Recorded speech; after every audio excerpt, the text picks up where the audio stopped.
I love how you call Pinot the heartbreak grape. We call Pinot Noir the millennial of grapes because it can be finicky and entitled and thin-skinned and sensitive, and some days it just doesn't want to show up for work. And we say that as millennials, so we're allowed to be self-deprecating. This is a really high-maintenance, fussy grape.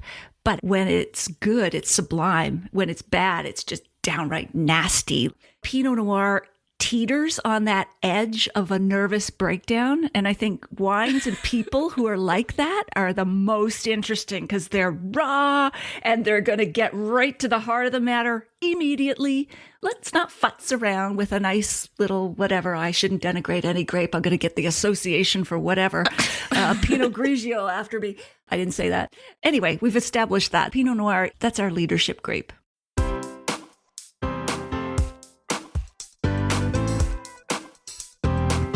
Do you have a thirst to learn about wine?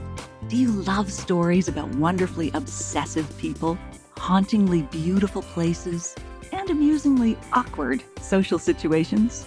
Well, that's the blend here on the Unreserved Wine Talk podcast. I'm your host, Natalie McLean, and each week I share with you unfiltered conversations with celebrities in the wine world, as well as confessions from my own tipsy journey as I write my third book on this subject. I'm so glad you're here. Now pass me that bottle, please, and let's get started. Welcome to episode 251. How do bad vintages in life help us thrive? Why is Pinot Noir the grape that teeters on the edge of a nervous breakdown? And how can moderation help us preserve our passion for wine?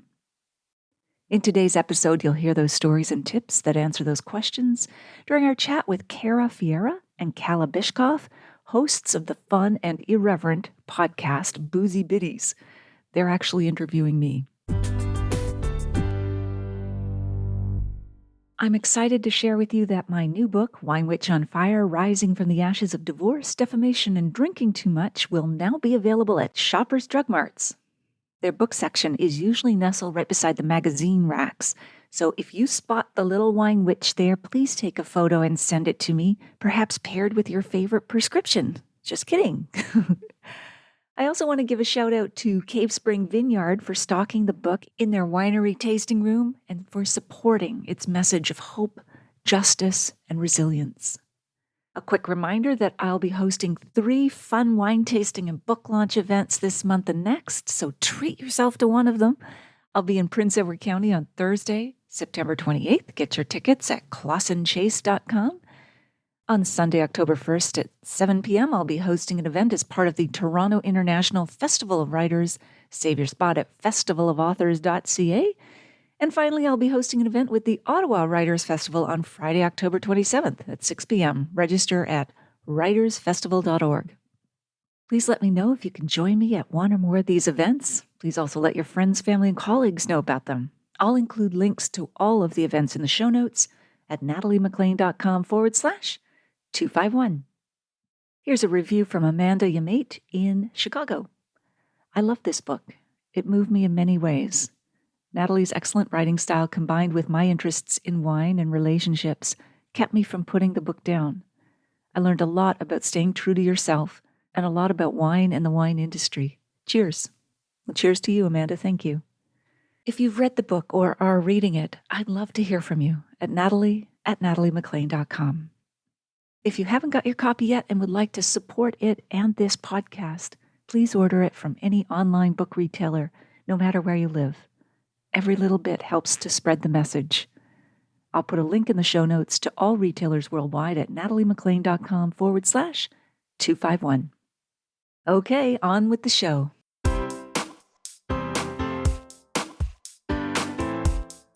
Hey, it's Kara and Calla. And we're back with another episode of the Boozy Biddies.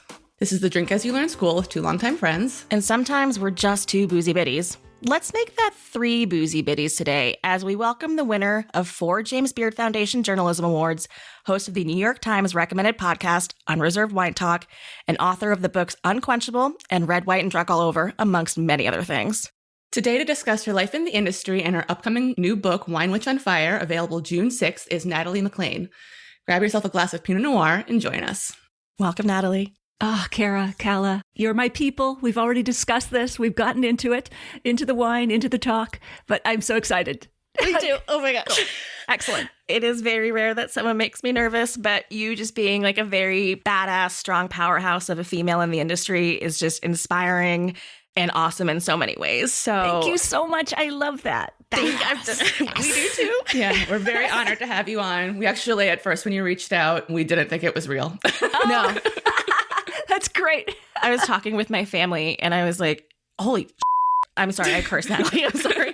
I was just like, holy this can't be real. And my parents were like, maybe it's a scam. And I was like, who tries to scam me by making me read a book? But I know. I was like, I don't That think it is would be funny. just don't give out any personal info like your social security or your credit card. I was like, thank you guys. I will. Well, after you finished reading, I was going to ask you to send cash because I'm trapped here in this strange country and, in vineyards.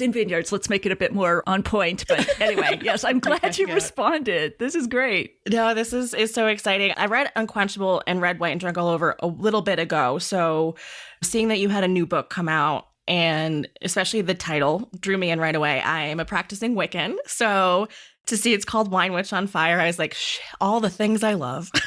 That's great. A good mashup. Yeah. Yes. So for anyone who hasn't heard of Natalie before, definitely check out her podcast and her other books. They're really awesome. It seems like this book is a little bit more of a different path than your other two. The other ones were more focused on wine, one about Pinot Noir especially, and the other one more about navigating affordable wine. Exactly. Those were truly wine books in the technical sense, although I never try to get technical. They're always first-person narratives, adventure stories, meeting kind of weird and wonderful people in the world of wine to learn about it. But this one is a memoir. It has a more serious tone, but it's not a total downer. I couldn't resist still having humor in it. But it's a book that goes behind the scenes of the wine world, and especially a woman's place in it, and the struggles, and my worst possible vintage ever personally. But yeah, so it is different from the first two, but I hope readers will continue on with me on the journey. I love how I think that's like the classiest way to say a bad year is like, it was just a bad vintage for me. I think I'm going to bring that into my life. Be like, 2022, not my strong point, just a bad vintage. No, let's just overlook that. Let's just keep on going with the next vintages. But the book actually opens with a wine label, as you know. And, I do call it my terrible vintage, and Pinot Noir, the heartbreak grape, our common love in wine terms. But, I think people do have vintages and we have seasons. And, if we survive and thrive those bad vintages, I'm just going to totally milk the metaphor. Our roots go deeper. We become fiercer, wiser, smaller berries, better wine. People are a lot like wine, like vines. Yeah, suffering's good. I'm Catholic. We were both raised Catholic. I'm actually Kara's daughter's godmother, even though I'm practicing Wiccan. That was really hard at the baptism when he's like, do you renounce Satan? I was like, my fingers crossed behind my back kind of thing. Like, you didn't hear that, Lucifer. Don't worry about it. I'm still on your side. That's true. Yeah, well, I call myself either a collapsed Catholic or a cafeteria Catholic. I just sort of take the parts I like and leave the rest behind. But I'm not practicing, actually. That's me. That's me too. I love how you call Pinot the heartbreak grape. Kara and we call Pinot Noir the millennial of grapes on a lot of episodes because we know it can be finicky and entitled and thin-skinned and sensitive, and some days it just doesn't want to show up for work. And we say that as millennials, so we're allowed to be self-deprecating. I love that. I love that. Millennial grape. That's true. And yeah, like I'll let you take that one. You can have that. Yeah. Thank you. But, the heartbreak grape goes back. I don't know who came up with that, but yeah, it is because this is just a really high maintenance kind of fussy grape. But as you know, when it's good, it's sublime. When it's bad, it's just downright nasty, like just, I wouldn't even want to describe it. But yeah, so I'm glad that it's a favorite of both of us because I think, Pinot Noir teeters on that edge of a nervous breakdown. And I think wines and people who are like that are the most interesting because they're raw and they're going to get right to the heart of the matter immediately. Let's not futz around with a nice little whatever. I shouldn't denigrate any grape. I'm going to get the association for whatever. Pinot Grigio after me. I didn't say that. No, we heard but nothing. Anyway, so yeah. Anyway, we've established that. So Pinot Noir, yeah, that's our leadership grape. I feel like that just kind of takes away our first icebreaker question here, which is if you were stranded on an island and can pick one varietal forever, it would be... Yes, Pinot Noir, right? Because Pinot Noir, if, I was left alone with a wine, I feel like the wine could understand me, that we'd both be kind of edgy sometimes. But we'd get along as long as there was lots of Pinot Noir. And if prices no matter, I'd go with Domaine de Romani Conti. And that makes sense, yeah. Yeah, it does, yeah. It's a case of that. I've never had that, but I've always been, I just, when I learned what Pinot Noir actually should be, and not just what bulk California Pinot Noir is blended with whatever or added with Mega Purple, it was such a game changer to my palate. And I think it just goes with like anything. It's good during the summer because it's light. It's something you can drink without needing a food pairing necessarily. It's true. It's got all the flavor, but you won't be asleep on the sofa at 7 because it's not heavy in alcohol and tannin and oak and that sort of thing. It's like, I don't play golf. In fact, I tried once. It was not a good experience because I'm an A-type, like long iron clubs, but it's like a golf game if I understand it correctly. Like just that one shot will keep you coming back. If you get one good shot, and it's like Pinot Noir, it's like, oh God, that was just so good. And then you get 6 crappy ones and then you, oh no, but I remember that great one. I'm going to keep coming back to it. Yeah. We'll stop making this a Pinot Noir fangirl episode. We will head to the actual topics of what we came here to discuss today. This book took you quite some time to write, it seems like, or at least did you write this? Because this is your vintage here that you're talking about is like 2012, correct? Exactly. So, and now we're in 2023. Was this written a long time ago and there was a comfortable level that you were ready to share your memoir? Or was this something that you waited on until you were comfortable writing it? Right. So I couldn't even look at the notes I made during that time. I keep a journal. At the time, I was advised by the legal help I eventually sought to take screenshots and record everything. So I did all of that and then locked it away for 5 years. I couldn't even look at the notes. But this story was ricocheting around in my head and my body. And I just thought, I have to write about it, even if it's just a private exercise, just for me to make sense of what happened. And when I finally looked back at the notes, there were big pieces of information and days that I had just blocked out, and not because of drinking. It was just things I didn't even realize that happened. And it was really therapeutic putting it all back together again and understanding what happened, why it happened, and how I could change personally, because that's pretty much all we can affect these days. We can't change other people. And it was really healing. But then I guess the evolution of it was that I was, in the meantime, hearing lots of stories from women I know in the wine industry about their experience as well with sexism, misogyny, isolation, etc. And even though the specifics of our stories differ, I felt that the themes were the same. And I thought, well, maybe my reflections and how I dealt with it emotionally could help them. And I think that's what leads most memoirists to write a book, is that first you do it for yourself and then you think, could this story make someone feel less alone? And I am no savior. I'm not a guru or a wisdom or a psychologist or whatever. But I do think when something resonates with us in art, literature, dance, music, whatever, there's something that hums inside of us that says, oh yeah, that's my story too. And of course, all of this happened before Me Too, before Harvey Weinstein and all the rest of it. So it was like double, triple, whatever you want to call it. But those stories and those themes and those issues are still present today. It's coming out in finance and tech and sports, and it's still alive. It's still relevant. Completely. And we haven't really talked about what you're writing about that's difficult to your life here. It was, you were going through divorce. There's an issue with copyright infringement. And it was, like you said, before Me Too, before Harvey Weinstein, the industry has become more progressive. I've seen it but it's still not there. But even between 2012 and a decade later, there's been progress, but it's been a slow uphill battle for a lot of women and a lot of people of color in this industry to kind of find their place in something that they're passionate about. Absolutely. So there's far greater awareness of the issues within the industry and just universally because of everything that's happened in the past 10 years. But there's just such a long way to go. I mean, in 2020, you probably remember that the New York Times had a big expose on the Court of Master Sommeliers, exposing rampant sexism and sexual harassment and attacks. I mean, 2018, there was a UK study that said 89% of women in the hospitality industry have experienced sexual harassment on the job. So it's sadly still alive and well, but I think there's a far greater awareness now for both women and people of color, but there's just so much actual change still to do, to make, to advocate for.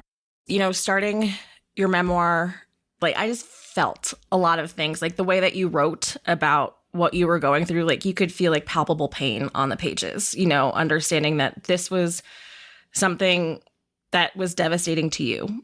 And I think a lot of the way that you talk about your mental health struggles with this, you talk about, you know, what you went through professionally, it was very relatable in a lot of ways. And I think, you know, that coupled with this idea of a woman having a voice in this industry is going to be really strong for a lot of female readers going forward. Because, I mean, a lot of times have changed in these last 10 years. Misogyny is still there, but not as big. You know, there's still issues with people of color being able to find their safe space in the industry.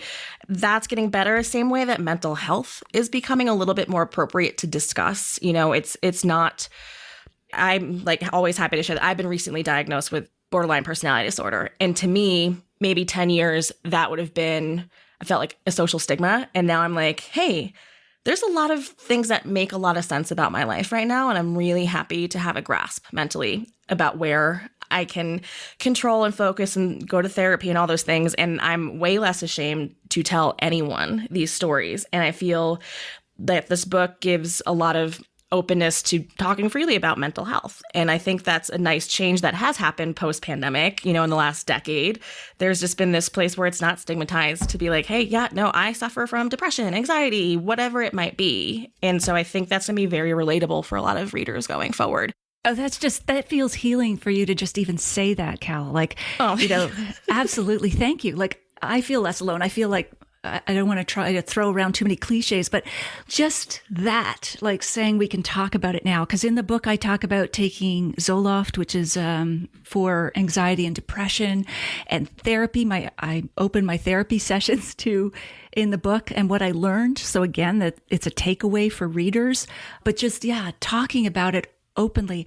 And it is amazing. You may have found this, Calla, when people start talking about it, or you start talking about, you know, this is actually what's happening to me. The stories you get back from friends, from families you never knew. And then I'm getting the emails now from early readers.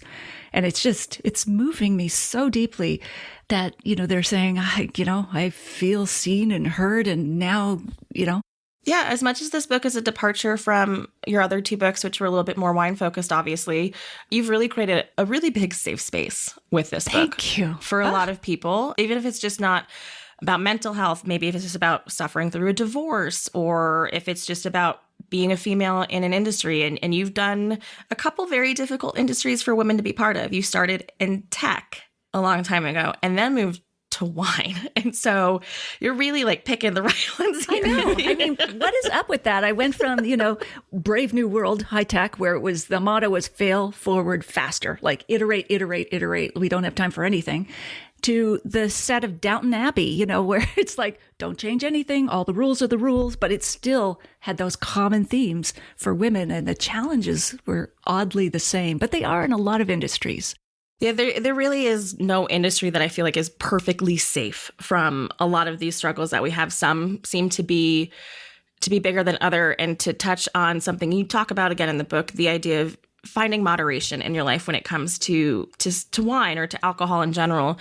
We hear a lot of horror stories from the service industry in general, just because there is access to things that make people not think as clearly. And so it almost becomes both an excuse. Oh, I was too drunk last night, so I said something inappropriate, or I touched you when I shouldn't have. It becomes an excuse and a way to get around some of these bad practices.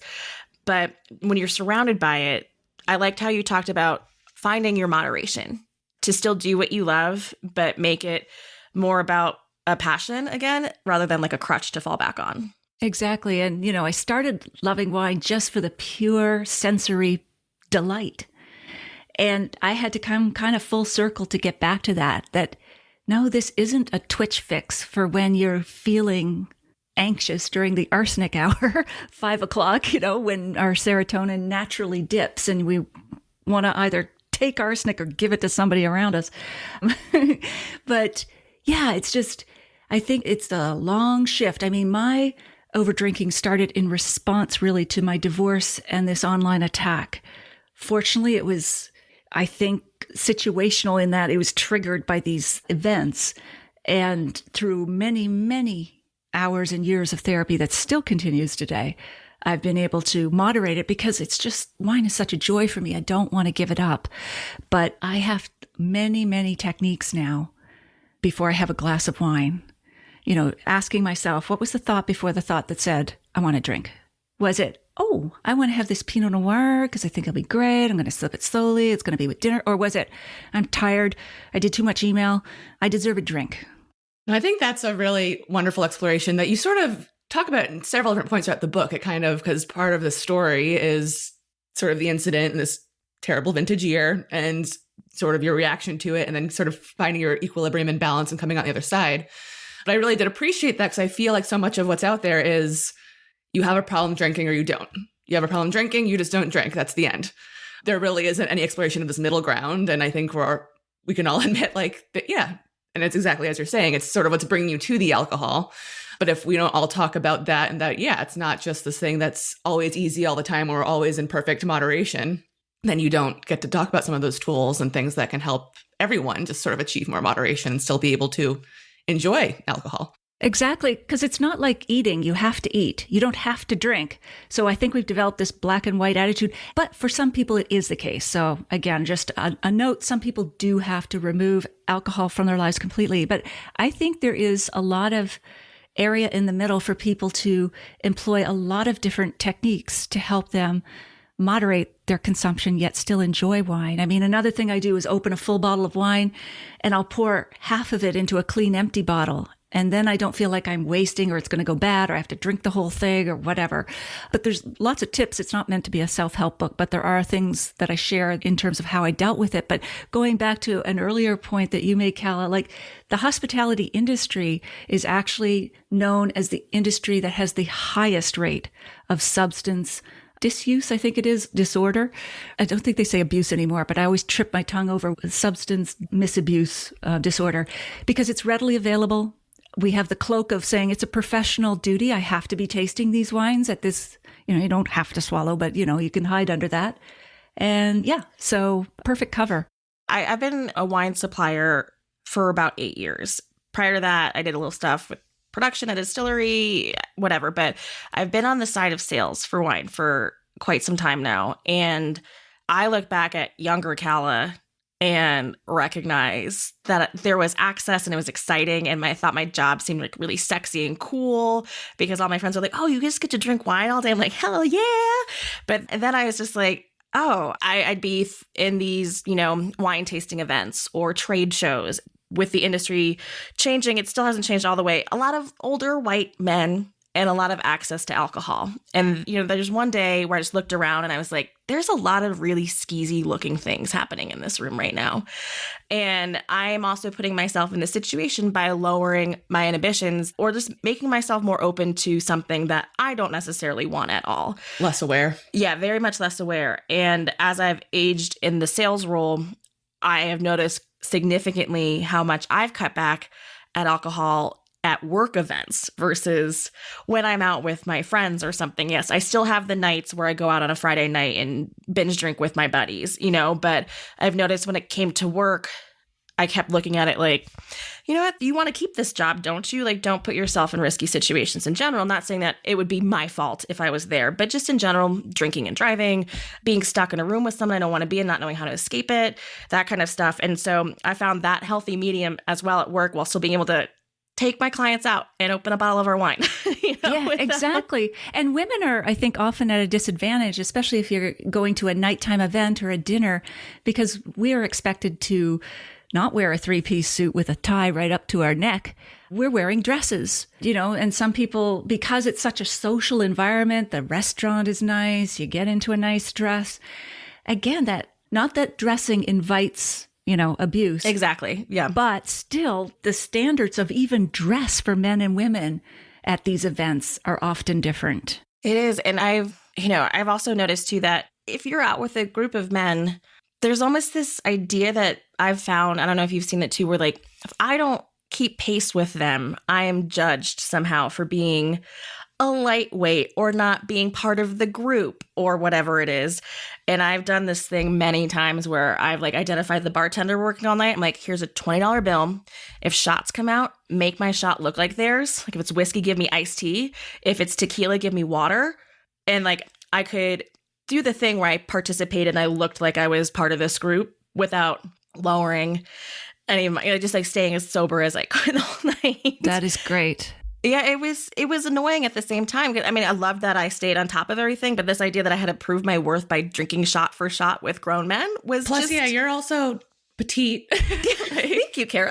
Yeah. I've been working out. What are you like 5'5"? Yeah, 5'5", And like I was like, I don't, there's some body sizes that change there, but I was just like, hey, look, I stayed out all night with the clients and I showed them a good time and I put the corporate credit card down at the end of the night and everyone's happy. Yes. And I'm sober and nothing bad happened to me. That's fantastic. And you both know probably that women, our body, not only do we have generally lower body weight than men, but, we're more fat, less muscle. So the alcohol goes into our bloodstream very quickly, passes through fat more easily. But, even going back to that situation that you're describing, Calla, like, you don't want to be viewed as a lightweight. And there's so much stereotyping around women and their drinking, whether in these business situations or elsewhere. Like, you can beat me if you want, but you've got the bitch pours, Pinot Grigio, Rosé, Prosecco. So they're all the lightweight wines that have low alcohol. They're not your sophisticated sommelier pours. I mean, so again, that's just layer upon layer of what you're dealing with when you're out with in these situations. It's a nice segue into some things that you talked about here, where you talk about the way that men write about wine, and whiskey was one of them, where this like sexualized concept of a slender, sleek white wine or something like that. It's just... And then a robust red, there's this idea of how have we gendered wine now? Absolutely. What is the point of gendering wine? Yeah. And yet it's always been there, a feminine and a masculine wine. And I mean, the whiskey writer went far, far beyond that to sexual conquest. That was uncomfortable. Yeah, that was infuriating. Yeah, that was uncomfortable. He talked about a 40-year-old Canadian. I haven't had one like this. And anyway, I won't keep going with the sex and sewage.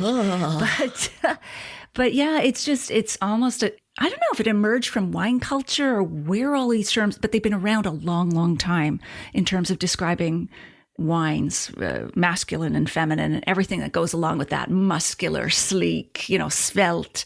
I mean, not everything has to be sexualized, but there's a lot of terminology in wine that I haven't heard in the same way, say, for food or other things that we describe.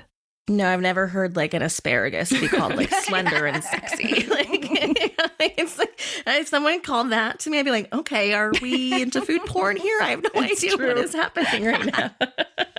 It is very, very interesting. We'll take a quick break for one of our second icebreaker questions here, because we've been talking about the idea of moderation in drinking. We know you drink wine, obviously. If there was a guilty pleasure when it comes to alcohol, like a sugary pina colada or something, is there one out there for you? Okay, so first of all, I spend all my alcoholic units on wine. I don't drink other alcohol. Okay. So this is something I'm measuring closely. But a guilty pleasure would be more a food pairing with the wine than just the wine itself. I love a bone-dry rosé from the Tavel Valley in Rhone. But I discovered the most beautiful, weird match with ketchup chips and rosé, bone-dry rosé and ketchup chips. Well, you're Canadian. You get ketchup chips. We don't get those down in the U.S. We do. Yeah. So you'll have to import or come visit us for our specialties of ketchup chips and poutine. My parents lived in Montreal for 6 or 7 years. It was the last 7 years of my dad's career. His company purchased a company in Montreal. He went up there to help transition this company. Anyway, so they spent 7 years up there, and I was living in New Hampshire, 5-ish hour drive from New Hampshire to Montreal to visit my parents on the weekend. And I would just come back with like one of my favorite beers in the world is from Canada. And I would come back with that, and I would come back with ketchup chips. That was always my thing. And, you know, they're delicious. I mean, I love ketchup. It has more sugar per volume than ice cream. But so I thought... I did not realize that now. Yeah. Surprising fact about ketchup. But I thought because it actually has so much sweetness, it's countered by the salt. So you really do have a coronary special in ketchup. But I thought because the sugar is so high in ketchup, it's going to make the rosé taste terrible, especially a bone-dry one. But it did not, because there was a savory, I don't know, fake or real tomato taste to these chips. And it was so good. I mean, it was just like strawberry fields forever. I love the combination. I still do it. And can you pronounce the name of the region again for us? Oh, Tavel. Tavel. Awesome, Kara. We butchered that pronunciation on our Rhone episode. We just did Rhone. We recorded it last week. Just say it with conviction. Tavel? What did we say? Tavel. It's fine. When you said that, I was like, crap. Because I made sure to I made a point about talking about this region because I remember it from when I took my certified specialist of wine, like when I was 21, I remember the question asking what that AOC was known for, and rosé usually. And I was just I just kept saying Tavel. We once did a Scotch episode. Oh, the Scotch one? Okay. Where we pronounce it Islay. Islay. It's I used to say it like that too, and I'm Scottish, for goodness sake. Oh, you are? That's right. Islay. The whole episode, Islay. And my friend's husband, who's Scottish, was like, Calla, Isla. And I was like, Isla. Ooh. You would never get that from the spelling. It is Islay on the spelling. We could have done our due diligence and maybe researched the pronunciation, but that just seemed... We figured it wasn't French. It was going to be... You'd be fine. Yeah, we don't have many listeners in Scotland anymore. Maybe you can bring that back for us, having your Scottish background.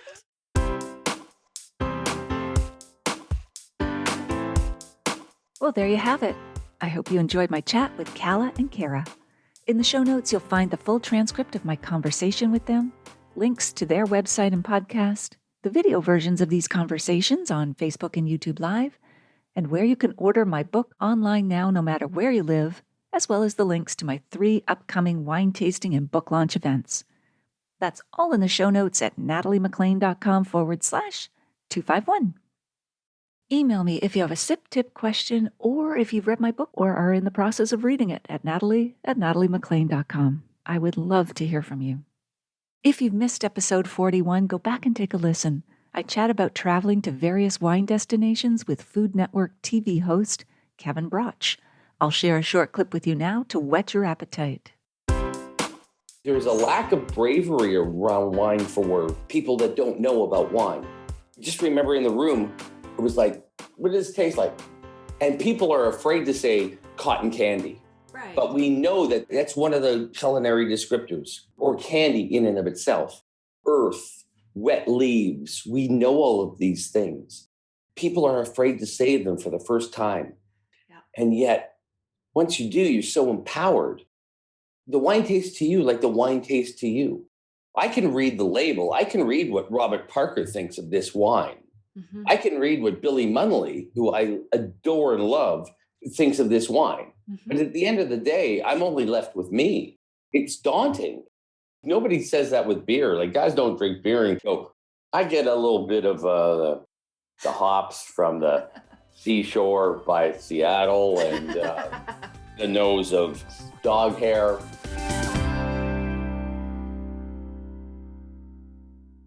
If you liked this episode, please email or tell one friend about it this week, especially someone you know who'd be interested in the wines, tips, and stories we shared. You won't want to miss next week when we continue our chat with Kara and Calla. Thank you for taking the time to join me here.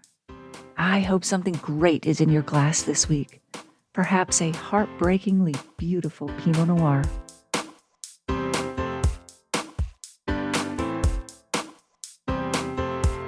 You don't want to miss one juicy episode of this podcast, especially the secret, full-bodied bonus episodes that I don't announce on social media. So, subscribe for free now at nataliemclean.com/subscribe. Meet me here next week. Cheers.